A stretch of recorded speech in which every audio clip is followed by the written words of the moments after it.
Good Alrighty, have morning, a good good one. day, everybody. I'm here with Ashad with Feeding Treasure Coast. He's going to give you some of the rundown and information. So I did speak to Ashad beforehand on all the questions that a lot of people have. So Ashad, go right ahead if you can help us take the lead. All right, well, my name is Ashad Addison.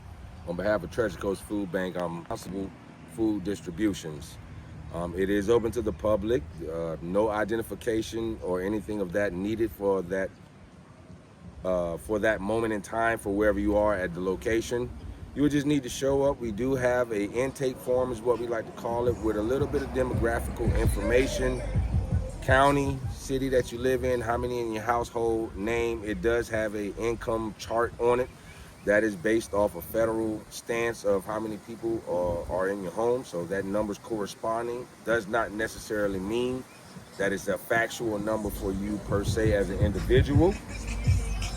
Once that happens, you come in the line. We'll supply you with the food based on our breakdown for how many cars we're serving at our location. And at that point, you just become a regular. You go online to stophunger.org. It has a calendar event of everywhere we'll be for the month, and that's for multiple of our programs. And you just show up and you get your food to supply, whether it be to you, your family, your community, your neighbors, whomever that's in need at the time. Okay, so we don't need to bring a license. You don't need a license. You don't need any identification of that magnitude.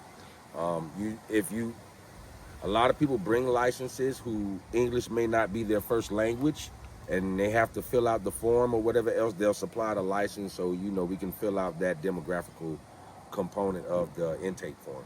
What about if I can't make it, but my neighbor's coming?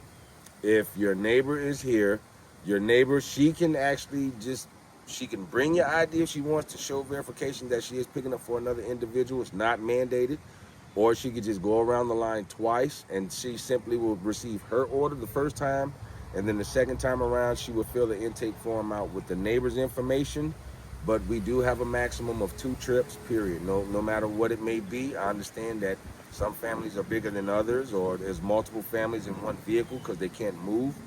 But the amount of food that is actually given per drop is really enough. One drop is really enough to supply 2 families majority of the time. And for example, what kind of food did you have today? Today we had arugula, which is kind of like spinach. We had, what do we have? Eggs, milk, juice, potatoes. We had some holiday givings that we had in the warehouse. What else do we have? Carrots, Cases of ground water, beef. carrots, disaster box. So it's a lot of food. A lot of produce. You have refrigerated food. We have dry foods that we give at the same time. So it's not something that you get today and you have to use today. A lot of the food is a combination of components to where you can get it today, you can store it, you can stockpile it for a longer period of time to supply your family with food over a longer duration at home. And if you're vegetarian? If you're vegetarian, we do have things. I mean, it also depends on what we have in the warehouse. I can't make calls like that per se for every drop we have, but we do have produce, we have vegetables that come out. Like I said, today we had water, we had juice, natural juice from Natalie's, the orange juice we had today. So it just depends. We have something at least for everyone. Oh, thank you. And this happens here. We're here in Indiantown today, and you're here once a month? Yeah. Throughout? Every month, once a month. It's usually the second or third week, but we do have different programs that come into Indiantown. Again, you can go to stophunger.org and look on that calendar, and it'll tell you every location that we're at in Indiantown. And you can come out to Indiantown and get you what food you may need for you and your family or friends. Thank you. I You're appreciate welcome. it, and thank you for your time. Absolutely.